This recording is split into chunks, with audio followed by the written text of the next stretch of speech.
Why don't we start with you, Michael? Is it good for the populace or not? Yeah, so look, I'm going to offer a bit of a global perspective on this because my day job is we produce something called the Social Progress Index, which is a measure of the quality of life of people in 146 countries, measured in non-economic terms. So since we've got data from 2014, so I'll show you what we can see about the future, the shape of the world over the last 5 years. And the first thing we see is that the world has got better. There has been an improvement in the quality of life of people around the world. And this is the thing about across the world, more kids are in school, more people are getting vaccinated, not everywhere, but across the world. So generally there's a sort of improvement in people's quality of life over the last 5 years. But first of all, it's not everywhere. We're seeing some countries have gone backwards over that period. And I think there are 3 notable countries. There's about 6 countries have gone back significantly over that period. And 3 notable ones, I think, for this debate are the United States, Brazil, and Turkey. So we're seeing some countries going backwards. We're also seeing is that with that aggregate progress, it's not every issue. The world's going backwards in some areas, most notably in rights and inclusiveness. Now, a caveat, of course, is I'm talking here about country averages. And if we're thinking about populism and what people who vote for populists want, it may be about groups within countries. So the average national averages may hide something. But we are seeing that some countries that have seen a wave of populism have seen social progress going backwards. Now, whether that's cause or consequence, I think that's a difficult issue. I think there's also a point to make is whether or not that's a bad thing. Because there may be some populists and their voters who actually quite like the idea of there being a diminution of rights, a diminution of feelings of inclusiveness. So just to remind, that's our global perspective. That's what our data is showing us about the state of the world during the populist wave. Mr. Sperling. Well, I think that obviously this is an issue where people often start with, what do you think the definition is? What is it that we mean? What is it that we think is positive? What is it that we fear? And I guess I'm going to divide in 2 forms of the populism. And I'm going to suggest one right now is a lot more dangerous and worrisome than the other. One is what I would call the economic populism. I think all the populism has a sense of the people versus some form of the elite, the most well-off. But I think one we've seen is kind of, I'd say, more of an economic populism. And the second is what I would call kind of an authoritarian, divisive populism. And I think that authoritarian, divisive populism is extremely dangerous. And I think we see the spread. We see it here in our own country. But we see too much of the familiar traits other places. And I think in this authoritarian, there is less a sense that this is like kind of a movement for the people with tangible benefits for the people, and more of a use of a division of the people to create a sense of an other, an enemy, that you rally to help support the leader. And the leader is the authoritarian. He speaks, and he uses the will of the people, of all the people, to overrun your sense of normal democracy, normal norms. And I think you see not just kind of an anti-elite, but a kind of anti-truth. There is no truth, so you should just listen to me. And so when you look at this kind of authoritarian and divisive populism, which I do think we see with our current president right now, it is very concerning to me. And I think that we see this now. I think you see it a bit in some of the movements in Brexit. It's not just an anti-elite, it's an anti-truth. It is fundamentally has a dark side, the George Wallace side, the I am rallying some people on a populism which is somewhat based or deeply based on you feeling an animosity or a superiority to another group, a racial group, foreigners who are in some ways the enemy. I think that is, we see too much, and it scares me very much. I worry very much for the state of our country right now with that type of populism. Now, the other thing people will say is, well, the economic populism, and that's more the, is the 1% versus the 99%. Now, do I think it's possible that there could be areas to worry there? I mean, yes, I think that if that turns into a rationale to oversimplify the world, to see every issue as only the top 1% or the elites versus the 99%, yeah, I think that could lead to mistakes in governing. I think it could lead to, dehumanization of the top 1% is not as bad as dehumanization of Latinos or African Americans or a minority, but still, you'd prefer not have any in your country right now. But I have to say, I don't see that, that negative side so far. One, there really is a reason for the 99% to feel very upset about the top 1%. It's not a political strategy, it's a reality. We've had increasing economic inequality, we've had increasing wealth inequality, and we do see the cycles of this winner-take-all economy. And I think it's right for a sense the people to ask, is the economy working for us? Secondly, I don't see this kind of attack on all elites or truth, et cetera. You see attacks that have some basis in real concerns. There are real concerns about what has happened with large banks, with Wall Street. I'm not saying that you don't see some comments go over the top, but this is not like a massive against every type of person or every type of elite or an attack on truth or let's not use evidence. When I look at the some of the what you would consider the populist people presenting, Bernie Sanders, I don't agree with Bernie Sanders on lots of things, but Bernie Sanders right now is saying, let's cancel student debt for everybody, including the well-off. Let's have free college for everybody, including the most well-off. You don't see this kind of every single thing lined up this way. Elizabeth Warren has a wealth tax. Well, Huey Long, when he had his wealth tax, it basically said if you had over 50 million, that was it. It was a real attack on every single person who was over certain wealth. Elizabeth Warren is saying, if you're over 50 million, you should pay a couple of % to help fund important progressive issues. So right now, I see a difference between the two types of populism out there. And yes, I was advisor to President Clinton, President Obama, so I am, maybe you can say, predictably defending the more progressive type of economic populism.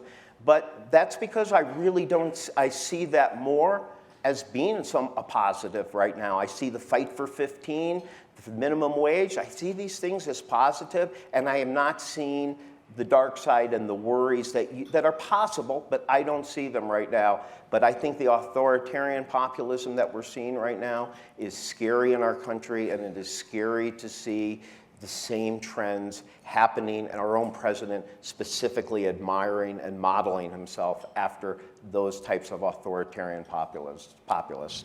So let me pick up some of that from the sort of conservative perspective, and that's really been interesting to watch. What has happened to traditional Republican policymaking in this era. And I think the good news, I would echo what Gene says about this populist impulse, is attention to the quality of economic performance for the workers in America and for the vast middle class that's deserved. But I think when you look at what's actually been going on, it's not obvious that it delivers for those people.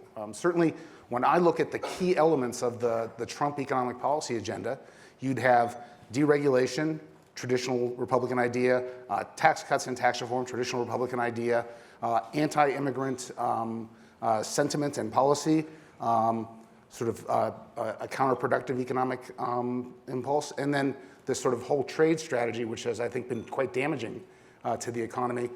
So it's not obvious to me that it's delivering. Like if you look at some of those pieces, for example, the deregulation has been quite stunning. I run the American Action Forum. That's a think tank in DC. It's an over 21 daycare center. So And part of what we do there is we keep track of every regulation that the federal government issues. And when a regulation comes out of any agency, it comes along with an estimate by the agency of the cost of the private sector to comply with that regulation. During the Obama administration, I'm just going to say this lovingly, Gene, during the Obama administration, they issued a costly regulation, one that cost more than $100 million, at an average rate of 1.1 per day for 8 straight years. Total self-reported cost of compliance of $890 billion. From his inauguration to the end of fiscal 2017, the Trump administration added $5 billion of burden cost. They shut down the regulatory state. In fiscal 2018, they had -6. They relieved the total regulatory burden. And so far this fiscal year, they're on track for a double-digit reduction in burden costs as well. I consider it utterly unsurprising that the economy performs better without having about $100 billion of regulatory taxes imposed every year. Similarly, with the tax cuts, we saw a big fiscal impulse. And so, seeing the economy ramp up steadily from the second quarter of 2016 through the first quarter of 2019, I don't think that's surprising. But that's not a very populist economic agenda. That's traditional Republican policymaking. The flip side, the immigration and the trade, I think has been extraordinarily damaging. It is just an arithmetic fact that the native-born population in the US has low enough fertility that in the absence of immigration, our population will shrink. We will be Japan. We will get older and we will get smaller. So immigration is everything about our future, and the impulse to restrict immigration is a very damaging one on the part of the administration. And on the trade front, we'll go back and forth more on that. I just think this has been sort of deserved attention on China's poor behavior, but an ill-designed strategy that was destined to fail. And the notion that somehow we will get China to comply by damaging our economy ever more with higher tariffs just doesn't make any sense. And so I'm not sure the populism, which has been politically so successful on the right, is delivering for the people that have put it into office.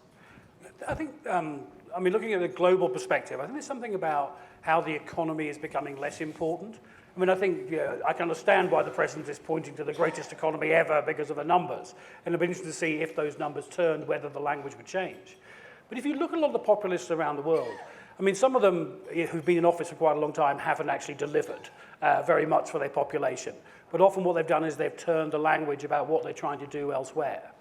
And I think we also, looking at what's happening in the UK with Brexit, and the warnings of economists and international figures about economic growth and the threat to economic growth and the threat to the public finances have really had very little effect. And part on the pro-Brexit people. And in part it's about a skepticism about experts, but it's also the fact that people kind of say, I don't really care. I've seen this period of economic growth in the past. I've seen the growth before the financial crisis. You've got me the numbers, how the economy is recovering afterwards. And I don't feel it, and I actually don't care. And people are actually looking for something else. And one thing I think defines a lot of the populist movements around the world is a sense of humiliation and actually recovering from humiliation and the wanting to somehow get my dignity back. And therefore, what populist messaging has been playing to is, I think, the brilliant Brexit message, which was take back control. Take back control of what? Take back control for what end? It doesn't matter. It's about a sense of control. So I think for those who are supporting some of the populist wave, it's not necessarily the economic numbers that are actually going to give them what they want. It may be something else. I talked to a dear friend of mine who's been a strong Brexit supporter, and he says, I just don't care what happens to the economy. I just want control back again. Whether people still feel the same in the midst of a recession, I think we'll have to see. But certainly the discussion has moved on. And I was talking to a former member of the UK government from the Labour Party, and he was saying, in the 1990s, late 90s, 2000s, we really thought we cracked it. Keep the economy growing, keep unemployment low, and keep the welfare system working, and we'll get re-elected forever. We know that we will not get re-elected trying to promise that again, because it's not trusted and it's not wanted. People want something else. The nativist populists have found a narrative, and we haven't found one of our own.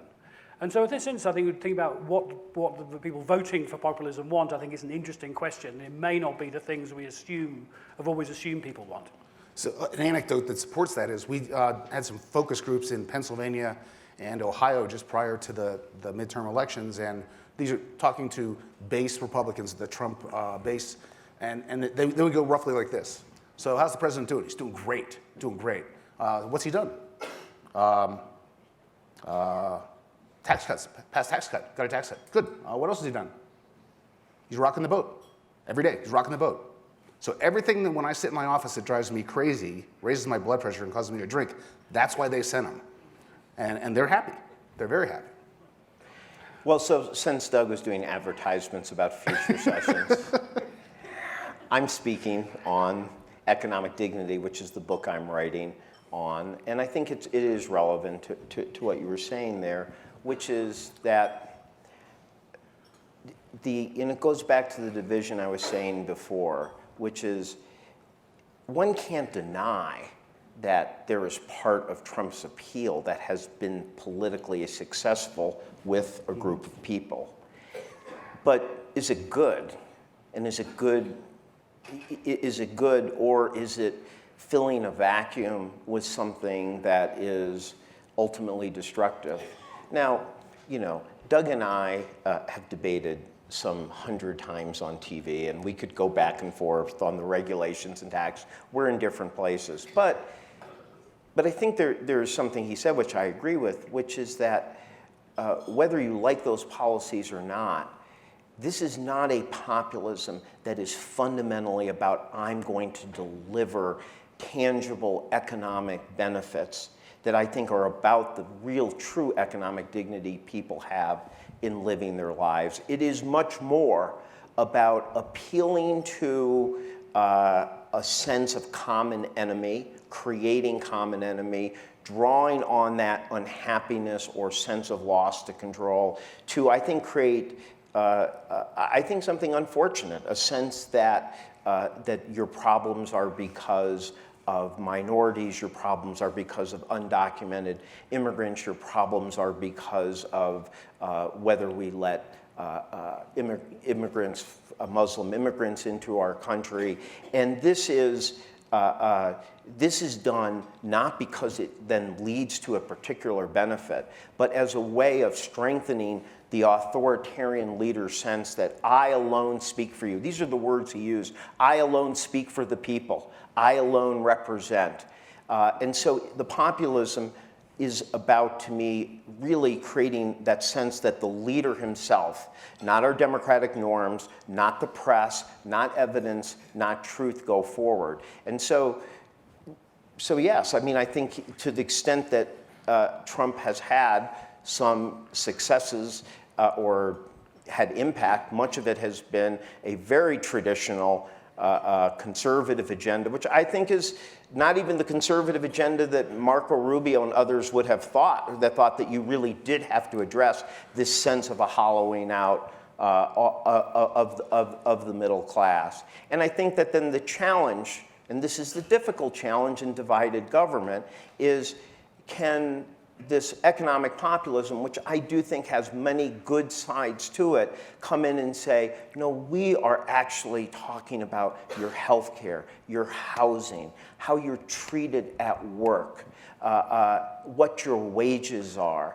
And the question is, I have no question that if Democrats or progressives could deliver that, people would see that that sense of fulfilling their economic dignity was a better and richer than what you get by just forming a common enemy. The challenge is that with divided government, it's difficult to show you can deliver. And I think what you're seeing from a lot of the progressives right now and the people running is at least they are painting that picture of a world with universal health care, a world with a living wage, a world with paid family leave, and saying, we really are trying to move people. And you've seen some impact at the state level. I think the Fight for 15 is a beautiful form of economic populism. To see people, average people who work in fast food, et cetera, taking control and saying our democracy can work and we can have a higher wage and we can actually live with more dignity because those of us who work hard can raise our children with a sense of respect and they can have basic goods. And I think that is that is a bit of the challenge that you're seeing right now, and a bit of the fight that you're having, and why I think the different shades of populism have very different effects on whether they're good or bad for our society. I think you've made a really important point there, Gene, which I think what we see in the populist wave is innovation in the sphere of politics, some of which I'd be worried about, some of which I think is quite interesting. The one I'd be worried about, of course, is the way that when in power, a number of populist parties have really sought to undermine the institutions and process of government. If you look what's happening in Poland or Hungary, I find that very, very worrying. But there are 3 other trends, I think, which are interesting, which potentially are positive, which are about changing our political system. The first one, I think, is just changing the language and making politics interesting. I think traditional political parties are still sort of stuck in the network TV age when people will watch us whatever, so we can put 2 fairly tedious white men in suits having fairly safe conversations. And I think the populists have realized that in our new media age, that isn't going to work. You've got to grab attention. So they've been very provocative in a whole bunch of ways. Obviously, the president's tweets. But in general, they've all found new ways of campaigning, such as you look at Bolsonaro in Brazil. So that's one. There's innovation in how we communicate politically, which is potentially, if that's refreshing our politics and re-engaging people, that's a good thing. Secondly, I think we're seeing reform of the institutions of political parties. Look, I'm not a tribal person, but I don't know why anyone would want to join a political party. I mean, far too many boring meetings and blah, blah, blah, blah, blah. Political parties, in a way, in a lot of countries are dying. And what we're seeing the populists doing is reinventing those, whether it's the five-star movement in Italy or it's the new Brexit party in the UK. They're creating new institutions that aren't political parties. I think someone's called them platform parties. So they don't have all those boring meetings and processes, etc. They are much more a flat campaign that makes them much more flexible and adaptable and less burdened with policy processes. When Nigel Farage was in charge of the UK Independence Party, which was a traditional party, he was always wrestling with the fact that his membership would want to sort of write policy that was sort of very hard to stand up for. And one of my favourites was one of their policies was to bring back smoking in pubs. I don't know, it's the populist agenda or what. But now he's freed from that with his new Brexit party platform. He's got a lot more manoeuvrability. And the third one, which I think is a kind of, I don't know whether this is a trend or not, but does intrigue me, is the emergence of the non-leader. So you've got someone like, Grillo in Italy or Kaczynski in Poland, who's the leader of the movement but isn't in office. And so almost they're hiding from the responsibility, but still leading the movement from the outside, so an outside leader. I think that one is a bit more worrying for me, if you've got people who are leading a movement but not being accountable for delivering. But it's an interesting change nonetheless. And if this is changing our politics, making it more relevant again, that may be a good thing for the populace. So I think one of the interesting questions is sort of how durable this is going to be. Like if you look in the US with Trump, he certainly just changed the way politics works on the Republican side. There's no question about that. He has a completely different style of communication. He's the first president who doesn't read, as near as I can tell. He learns to communicate by watching television, and he communicates with people who also do not read and watch a lot of television. And he's better at it than everyone else. But it's not wearing well. If you look at the sort of follow-up to his tweets, follow-up to his appearances in general, they're down about 30% since he took office. So the act isn't wearing well politically, and we'll see how durable this actually turns out to be. It's also true, I think it's interesting, Gene's, the progressives on the left are painting a picture of what they would like to do, and the question is whether that will be more appealing than what's actually happening on the ground. So will the Trump economy be durable enough to get him through 2020? If you look at 2018, it was a remarkable thing. The economy created about 232,000 jobs a month on average. If you had our demography and a steady unemployment rate and a steady labor force participation rate, it should have created about 90,000. Population growth is pretty slow. So it somehow managed to employ 2.5 times as many people as it should have. And the way it did that was drawing into the labor force and into jobs people who previously called themselves marginally attached, a discouraged worker. They are really the folks who are on the fringes of the labor market. And so on the ground, whatever you might think about the dignity of work and the way he talks about it, people are getting jobs, and they know it. And they may just simply reward that, regardless of the rhetoric on the other side. Well, obviously, I do think that we have seen a continuation of positive trends. There are people like myself would think that Donald Trump has benefited by two great inheritances, one from his father and the other from Barack Obama. There's not much in the economy that was not going in the right direction. And so what you've seen is a continuation of that. I think that's kind of I think that was part of the nature of this recovery, which was when you come back from a financial crisis, you don't get this big boom. Companies, they pare down their balance sheets, and you may not get the big boom, but it may be a bit more durable, and that has continued. And look, we should all be, we would all give different political credit for that. I would give most of that credit to the American people, to President Obama's policies inheriting a deep recession. But we should all be happy when the economy is doing better. But I do think that there is, I think in the end of the day that the question is, what's a president fighting for? And I think, and this is a place again, where I talk about on the economic dignity side, which is you can lose yourself in these metrics too much.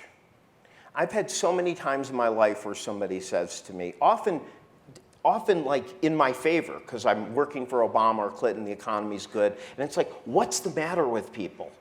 What's the matter with them? Don't they see GDP and unemployment is good? And I'm like, that is not a good perspective. As if like a person doesn't know their own sense of happiness and well-being, and shouldn't they be better informed by an economic metric? I think Kamala Harris, struck a chord in the debate when she said, if you have 3 jobs, that's not really so great. That might add up pretty well, but that may not show the economy is as good. And I think that if you ask in people's lives, they are worried about whether their kid's future is going to be better.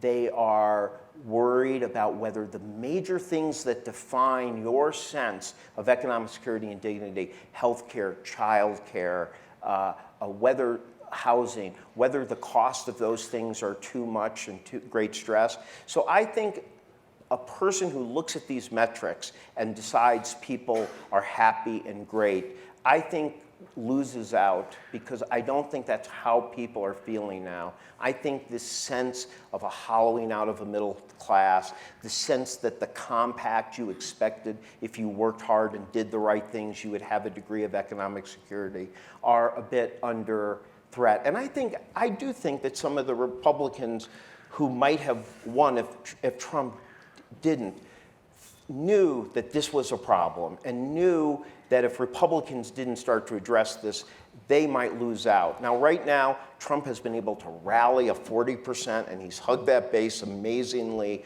well. But I think in the long run, those who speak to those issues and don't just rely on the symbolic, I think, often nativist type of appeal, or just assume that if they're getting a few good economic metrics, everyone's feeling good, but place themselves as actually fighting for these bread and butter, kitchen table issues, and a sense that the economy is more fair and less equal, and not just tilted to an elite who keep putting benefit on benefit over them. I think that there's a pain there, and that's there even when the numbers are good. And I think those who address that will, in the long run, appeal more to people, because I think they will be addressing their actual economic needs they feel in their day-to-day life. So I want to both agree and disagree with Gene. First, I think there's no question in data there's a discernible difference between the second quarter of 2016, when we were growing year over year at 1.3%, and the acceleration since. Household spending has been rock solid in that period, 16, 17, 18, about 2.5% to 2.9%. The difference is the business community and the investment boom that came, and everything associated with small business confidence, which is at record highs. And I think that is the Trump boom. I think the policies they put in place deserve the majority of the credit for that. And my question has always been, is that durable? Are they putting in place enough to keep that going? And I would worry about that, because the thing I would agree with Gene on is you have to worry a little bit about what's going on out there when you've got a household sector that was rock solid from 16, 17, and 18. Unemployment's below 4%. Wages are growing well above inflation and are growing 50% faster than they were 18 months ago. There's no evidence of deep problems in household balance sheets, and suddenly household spending plummets to under 2% and durable purchases go negative.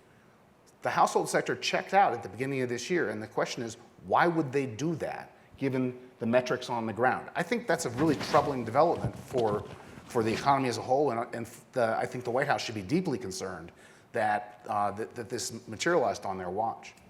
I mean, as I look globally, I can't see a simple relationship between economic decline and the rise of populism. I think that sort of materialist explanation doesn't cover everything. And so this question is, why do people feel so bad? And I think it's what we were talking about earlier about this question about the shrinking middle class. It doesn't even have to be shrinking, it can be stagnating. And it's that sense of, the life of my children is not going to be better than mine. Or the other one is sort of people feeling, oh my God, if the middle class isn't shrinking, I could drop out. And if it's a zero-sum game, that makes people worried. And as we know from behavioral economics, that has very negative feelings on people. So I think there's that psychological problem, and it's due to a very structural problem that we have about the fact that the middle class stopped expanding a couple of decades ago. There's worries that it's shrinking. The ever-increasing costs that are just structural of healthcare and education are going to squeeze people further. And I don't hear any populists having answers for those. And that's why I'd be worried about populism's offer to the populace, is that I think so often the populists are talking about other issues, not those very fundamental ones, and that worries me. And it also worries me that if we look at some of the populists who've been in power for some time, what they do is they make a set of promises, and then they try and change the conversation. And what they also do is change the rules. And I think a very instructive example is if you look at what the Law and Justice Party has done in Poland under Kaczynski. And what they did very clearly was they were elected about 15 years ago and thought they were going to rule forever, and then were surprised to be kicked out of power. So when they came back in again, they've moved very, very quickly to interfere with parliamentary procedures, interfere with constitutional mechanisms, interfere with the courts, to lock themselves in, and then focused an economic program, a social program around building the base, benefits to have more children, to grow that core voter base in small towns. And so they've stopped serving the population as a whole, but focused on providing services to the base. And I think that's a very destructive policy, both politically, constitutionally, but also economically and socially. And I think that is a warning we should be very conscious of. I mean, I do think that, I always remind people that, the protests in Seattle during the WTO meeting were in November 1999. I mean, that might have been one of the 3 or 4 best economic years of the 20th century. And I think, it does go to the point that you can't look at all of this as how you feel, the metrics are. And that was a period of just, really significant wage growth, et cetera. And yet you started to see some of that rise of dissatisfaction. And I think you have to ask yourself, to what degree is it, is it right or fair? And I think one of the things that I think a lot of people feel, and I think that this is true in Trump's space, but I also think it's very true in the group of people who are responding very positively to the, some of the messages coming out from the Democrats. And by the way, AOC is a truly gifted and talented communicator and has done extremely well, and an example that a progressive can figure out how to use Twitter and shape the debate. But I think that there's a little bit of a sense that it's, that even if you don't think that the elite are working adamantly against the middle class, that there is a lackadaisical sense of their problems and their challenges. And that sense when AOC does on climate change, which I know you'll get to, of a sense of urgency, that this should be at the top of the agenda. And I think that there is a really, I think where the populism is positive, the economic populism, is to kind of say, hey, you come to the Aspen Ideas Festival and you kind of go, yeah, there's a lot of great things going in the world and there's a lot of good benefits from technology, et cetera. But oh yeah, there's a lot of shrinking economic mobility, or there's a lot of insecurity for people who have serious health problems. And those are interesting, but not that sense of stop the clock. That is urgent, that is serious. Why is that not the number one thing? Why is there not this full focus? And I think there is a lot of legitimacy, and I think we all have to think, much more seriously about this. I think it is just human nature that parents want to do everything they can for their kids. But understand that all of us in this room, by doing that, are part of what I think of as accelerating inequality. What we do for our kids, I mean the people in this room, the individualized attention we give them, the college advising we give them, the leaning on friends to give them an internship. I mean, that's a sense of urgency for us to take care of our kids, even though they're probably already among the most well off, socially, economically. And when that is your sense of urgency, and not the sense of urgency of what does the 9th and 10th graders that Dan Porterfield were talking about, what is their urgency? Are we waking up and saying, well, if that's important for our kids, why are we not spending huge amounts of resources making sure there's a real pipeline for low-income kids, real support, real completion of college? And when you kind of have that urgency for your own kids, and you don't have the urgency for other kids, I can't blame people for looking and saying, how is this political system working? Maybe there's good-hearted people in the elite, but are they feeling that sense of intensity and passion that they would if it were their kids and their family? And I think that is a positive form of economic populism that we are seeing now, that we should be taking seriously into our sense of urgency and importance. And I think a lot of the people you heard on stage the last couple of nights, they may have big, huge proposals. It may be very difficult to get them done, but they are starting to speak to that, and I think there will be power in that. One quick thing, I think there's a point, I think what's one to watch is the emergence of green populism. I think we've seen some of the success of green parties in Europe. We've seen some success of the climate change campaigners. And maybe that's where we're going to see a new narrative emerging, and one that particularly can inspire the younger generation.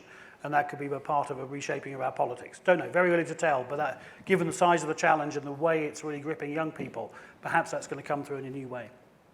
So we're going to go to questions from the audience. There are microphones. Raise your hand, we'll get you a microphone. So right here.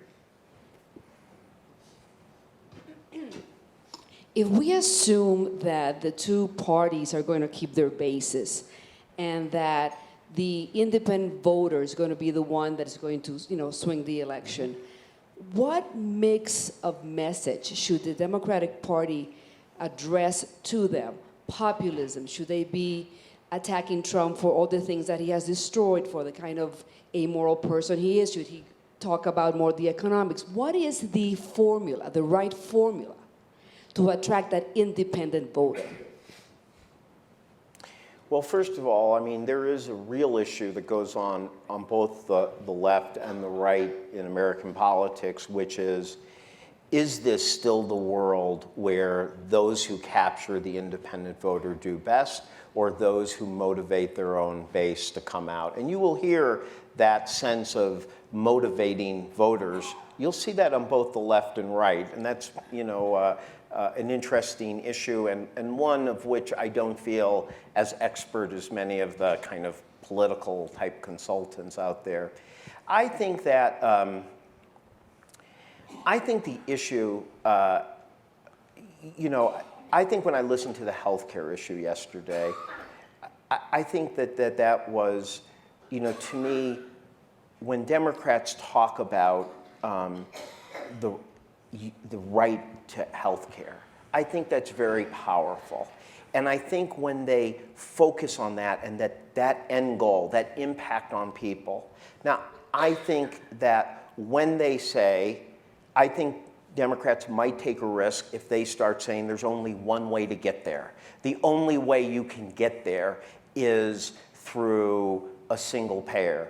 There's a lot of good economic arguments for a single payer, but I'm just saying politically, as you're asking, I think that you could have a little bit of there's only one way to do this, which I think would allow that to become the issue. And I think if Democrats, for example, on health care, make the issue about health care as a right, and we're going to get there. There may be different strategies of how we get there, but we're going to get there, and we're also willing to listen to to other people's values. And if part of that value is having a bit of choice in what you do or being able to keep your health care, then I think that that is the type of message where you have the boldness and the end impact on people, but you are willing to say that you recognize that we're a country of different choices and values, et cetera, and that we're willing to work that way. So I would be very, I think the Democrats who are focusing on these big kitchen table issues, bold solutions, do well. But I also think showing that you are, that you're not one size is the only answer is, I think, a good way of appealing, but also giving people comfort that when you govern, you're going to be listening to all the people. I'm not a Democratic political strategist by any means. Never been confused with one. But there's some things on the ground that I think we know, and certainly Republicans in all the polling, it shows up. The first is there's no such thing anymore as a likely primary voter. Everybody's in. The level of attention is at right now is comparable to what is typically true about 2 months out from the election. So people are looking at 2020 like they've never looked at an election before. Everyone's energized, both sides. Those swing voters are in fact the key. And the path for Trump is real simple. There are a lot of them who hate him, but will vote for him because they like what he's done. They find him personally, utterly repulsive. And so I think a way not to go for Democrats is to make it about the president's personality, because they get that. It's going to be about the issue sets and the fact that they will vote for him because of what he's done and change the way things were going. So it's really an interesting situation for us. Sorry, I cut you off. No, I just want to say, I think I'd question the assumption. The populist meteorite has struck. We are already around the world seeing the extinction of many old political parties. I think it's only just begun. I think the message of political parties is realign, redefine your base, or die. Yeah. Let's go here. I think everybody's looking for an antidote. Is it possible that it has nothing to do with policies, that we're facing a personality that is just bringing people in? It's just as you said, that you ask people, what has he done? What has he done? I just like him. So the question is, is there a way to find another personality different?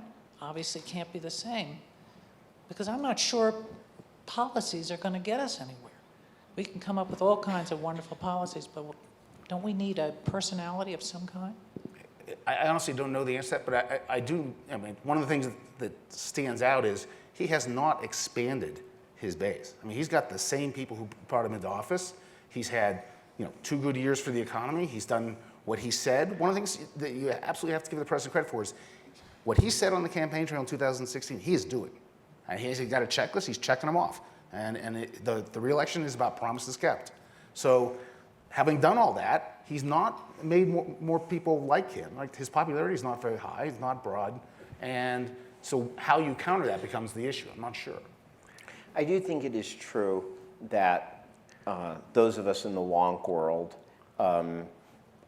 like to believe more that it's all in the policy, because that's what we do for a living. And ultimately, I spend my life doing this because you want to make people's lives better and you care about the policies. I do think it's very important for candidates to recognize that for a lot of people, it is what the policy says about them and whether they will fight for them. And so, I think if you look at Bill Clinton running on national service in 1992, it wasn't that everybody was going to do national service, but it spoke of a value of kind of community responsibility, we're all in this together, and the sense that that's kind of how you're going to govern.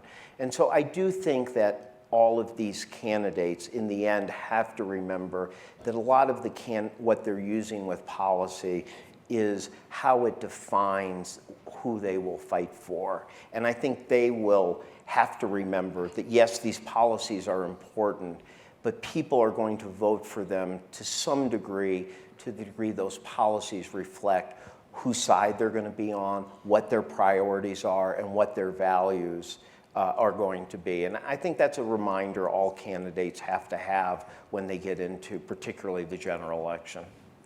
I think personality would only explain it if you had one or two cases. Since I think we've got a general global phenomenon, I think we have to say there's something else going on. Something has allowed a certain character of politician to emerge, but it's the structural factor, not the particular individuals, although there are many talented individuals who are very good politicians, effective politicians within that populist camp. Go in the back. I want to ask something about what's going on in Europe and South America, where these dictators are becoming stronger and stronger.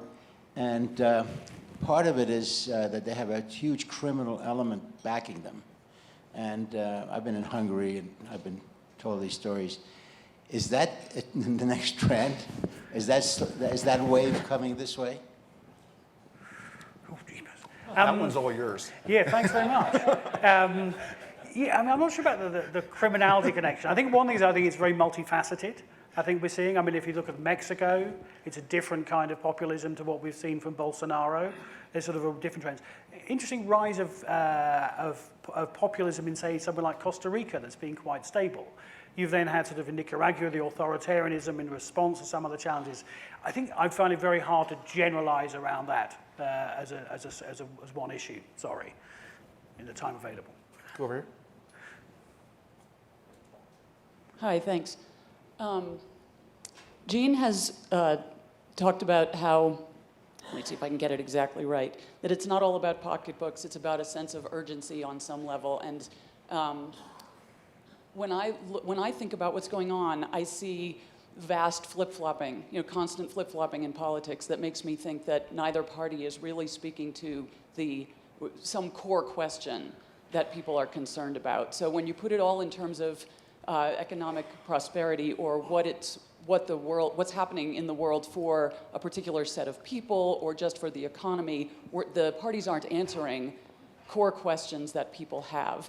So my question is, when you interpret, so I guess this is for Jean, but really for all of you, when you think about Bill Clinton and the idea that it was just who am I going to stand up for, might it not also be that I am laying out a set of ideas that are around the concept of who we are, altruism as a portion of the American psyche, the American being, such that we aren't just talking about what's in it for me, because that's what I hear from the candidates far too often. What's in it for me? And that's just not an analysis of what's going on in our country or in the world. And yet, I think that's a really important part of what drives us towards populism. Well, I think that,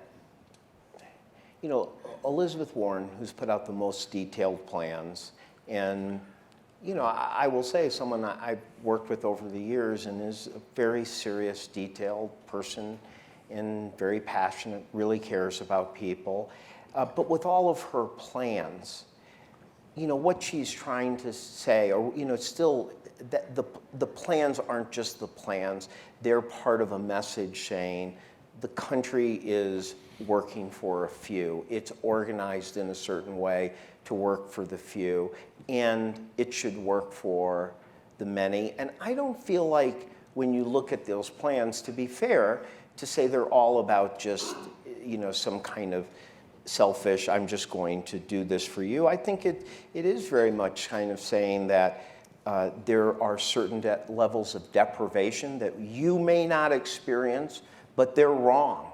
they're wrong for us in a country to experience. And so I do believe that a lot of that message is not just how do I pad the pocket of the most likely middle-class voters. I think it is about, whether you agree or disagree, I think it is about an ethic of how government should operate. And I think within it is a significant amount of compassion for, it's not just compassion for people who are doing less well off, but a sense of we should have a value structure where people who are doing their part should not have to have a degree of economic suffering and deprivation. And that is a value-based message that I think comes from a lot of the Democratic candidates. This is not just a selfish appeal, but an appeal to a broader humanitarian value.